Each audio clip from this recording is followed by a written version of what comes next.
शिव जी की व्रत कथा। एक समय की बात है, अमरपुर नामक नगर में एक धनवान व्यवसायी रहता था। उसका व्यापार बहुत दूर तक फैला हुआ था। यहाँ के सभी नगरवासी उसका बहुत आदर करते थे। उस व्यापारी के पास किसी भी चीज की कमी नहीं थी, लेकिन फिर भी वो अपने जीवन में सुखी नहीं था। दरअसल उस व्यापारी का एक भी बेटा नहीं था, जिस कारण हर समय उसे यही चिंता सताती थी कि उसके मरने के बाद उसकी संपत्ति की देखभाल कौन करेगा। वो व्यापारी बेटे की चाहत में हर सोमवार को बाबा भोलेनाथ की पूजा करता और शाम ढलते ही मंदिर जाकर शंकर भगवान के सामने दीप जलाता था। एक दिन मां पार्वती उसकी श्रद्धा भक्ति से खुश हो गईं। उन्होंने बाबा भोलेनाथ से उस व्यवसाय की इच्छा पूरी करने के लिए प्रार्थना की। इस पर भगवान शिव ने कहा, इस दुनिया में हर किसी को उसके कार्यों के आधार पर फल मिलता है। भगवान शंकर के समझाने पर भी पार्वती जी नहीं मानी। वो लगातार बाबा भोलेनाथ से यही कहती रही कि उस व्यापारी की इच्छा पूरी कर दीजिए। अंत में शिव जी ने मां पार्वती के अनुरोध पर उस व्यापारी को बेटे का वरदान दे दिया। आशीर्वाद देने के बाद भगवान शंकर ने पार्वती माता से कहा, मैंने आपके अनुरोध पर उस व्यापारी को बेटे की प्राप्ति का आशीर्वाद तो दे दिया, लेकिन उसका बेटा केवल 16 साल की उम्र तक ही जीवित रहेगा।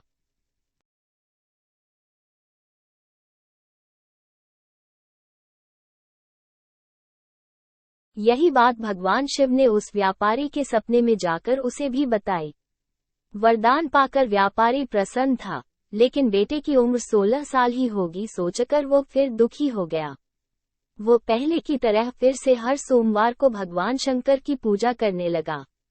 कुछ महीने बीतने के बाद उसके घर में एक बच्चे ने जन्म लिया, जो बहुत सुंदर था। उसका नाम अमर रखा गया। बेटे के जन्म के साथ ही व्यापारी के घर में खुशियां छा गईं। बेटे के जन्म की खुशी में एक समारोह का भी आयोजन किया गया। इस जश्न के माहौल में व्यापारी अभी भी दुखी था। हर समय उसे ये डर लगा रहता था कि उसका बेटा अधिक दिनों तक जीवित नहीं रह सकेगा। धीरे धीरे समय बीतता गया और उसका बेटा अमर 12 साल का हो गया। एक दिन व्यापारी ने अपने बेटे को अपनी पत्नी के भाई दीपचंद के साथ पढ़ाई के लिए बनारस भेज दिया।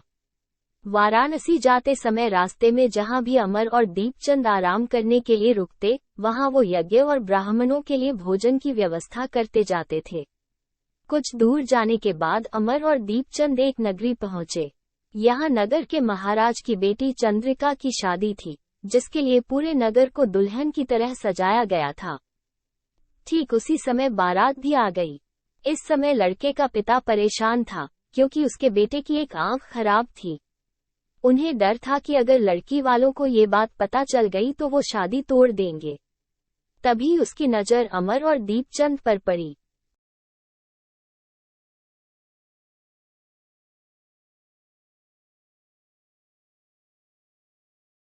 लड़के के पिता के मन में तुरंत ये ख्याल आया कि क्यों न अमर को ही दूल्हा बनाकर शादी के मंडप में बैठा दिया जाए। एक बार जब उसका विवाह राजकुमारी से हो जाएगा, तो फिर उसके बाद उसे कुछ पैसे देकर वहां से विदा कर देंगे। फिर राजकुमारी और अपने बेटे को अपने घर ले आएंगे। लड़के के पिता ने बिना देरी किए दीपचंद से इस बारे में बात की और धन का प्रस्ताव रखा। दीपचंद ने पैसों के लालच में आकर तुरंत हाँ बोल दिया और अमन को दूल्हा बनाकर मंडप में बैठा दिया। यहाँ राजा ने राजकुमारी का कन्यादान कर विवाह संपन्न कराया और बहुत सारी संपत्ति के साथ अपनी बेटी को विदा किया।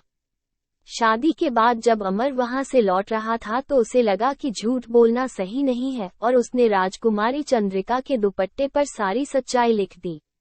अमर ने लिखा, प्रिय राजकुमारी चंद्रिका, तुम्हारे साथ छल हुआ है। तुम्हारा विवाह मेरे साथ कराया गया। मैं एक व्यापारी का पुत्र हूँ और फिलहाल पढ़ाई के लिए वाराणसी जा रहा हूँ। तुम्हारी शादी जिससे तय हुई थी उसकी एक आंख खराब है। राजकुमारी ने ये सच जानने के बाद उस लड़के के साथ जाने से इनकार कर दिया और अपने पिता के साथ ही रहने लगी। उधर अमर वाराणसी के गुरुकुल में पहुंचकर पढ़ाई करने लगा। धीरे धीरे समय बीतता गया और अमर 16 साल का हो गया। इस दौरान उसने एक महायज्ञ का आयोजन किया। यज्ञ समाप्त होने के बाद अमर ने सभी ब्राह्मणों को खाना खिलाया और उन्हें कपड़े दिए। सारे काम खत्म करने के बाद अमर रात में अपने कमरे में सोने चला गया।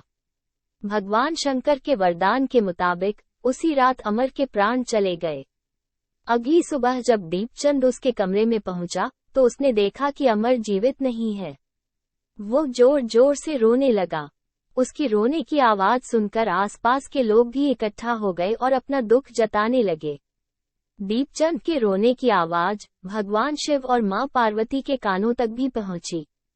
ये सुन माता पार्वती ने कहा, हे स्वामी, मैं दीपचंद के रोने की इस आवाज को बर्दाश्त नहीं कर पा रही हूँ। कृपा करके इसके दुख को दूर करें। पार्वती जी की बात सुनकर बाबा भोलेनाथ अमर के पास पहुंचे।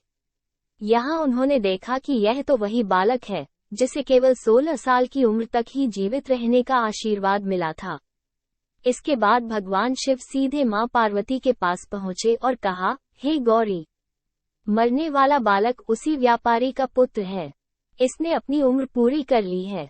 ये सुन माता पार्वती ने भगवान शिव से एक बार फिर से आग्रह किया। उन्होंने कहा, स्वामी, आप कृपा करके इस बालक को दोबारा जीवित कर दें। इसे मृत देख इसके माता पिता भी अपने प्राण त्याग देंगे। माता पार्वती ने बाबा भोलेनाथ को याद दिलाया कि अमर के पिता उनके सबसे बड़े भक्त हैं। कई सालों से वो हर सोमवार को उनकी पूजा करते आ रहे हैं। मां गौरी के अनुरोध पर भगवान शंकर ने अमर को जीवित होने का आशीर्वाद दिया और अमर दोबारा जिंदा हो गया। कुछ समय बाद जब अमर की पढ़ाई पूरी हो गई तो वो अपने मामा दीपचंद के साथ वापस अपने गांव चला गया। चलते चलते दोनों उसी नगरी में जा पहुंचे जहां राजकुमारी चंद्रिका से उसका विवाह हुआ था। यहां पहुंचकर अमर ने एक महायज्ञ किया। तभी पास से गुजर रहे उस नगर के महाराज ने महायज्ञ होते देखा। महाराज ने एक ही पल में अमर को पहचान लिया और महायज्ञ के समाप्त होते ही वो अमर और दीपचंद को अपने साथ ले गए। कुछ दिनों तक उन्होंने अमर और दीपचंद को अपने महल में ही रखा। उसके बाद महाराज ने संपत्ति और कपड़े देकर राजकुमारी को अमर के साथ भेज दिया। महाराज ने रास्ते में उनकी रक्षा के लिए कुछ सैनिक भी भेज दिए। दीपचंद भी महल से अपने नगर पहुंचा और दूत के हाथों अमर के आने की सूचना व्यापारी तक पहुंच जाई। व्यापारी को जैसे ही पता चला कि उसका बेटा 16 साल की उम्र के बाद भी जीवित है तो वो बहुत खुश हुआ। दरअसल व्यापारी और उसकी पत्नी दोनों ने खुद को एक कमरे में बंद कर लिया था। वो बिना कुछ खाए पिए अपने बेटे का इंतजार कर रहे थे। दोनों ने ये प्रण लिया था कि अगर उन्हें अपने बेटे की मौत की खबर मिली तो वह भी अपनी जान दे देंगे। दूत की बात सुनकर व्यापारी और उसकी पत्नी नगर के अन्य लोगों के साथ अपने बेटे के स्वागत के लिए नगर के गेट के पास पहुंचे। यहाँ उसे पता चला कि उसके बेटे की शादी एक राजकुमारी से हुई है। वो दोनों साथ में आए हैं तो उनकी खुशी दोगुनी हो गई।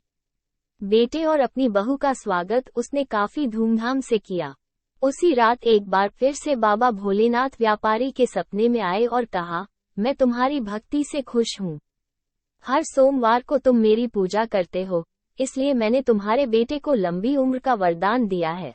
भगवान शिव की यह बातें सुनने के बाद व्यापारी बहुत खुश हुआ। बेटा का जीवन वापस मिलने के बाद भी व्यापारी हर सोमवार को भगवान शिव की आराधना करता रहा। इससे शिव पार्वती दोनों की ही कृपा व्यापारी के घर में बनी रही।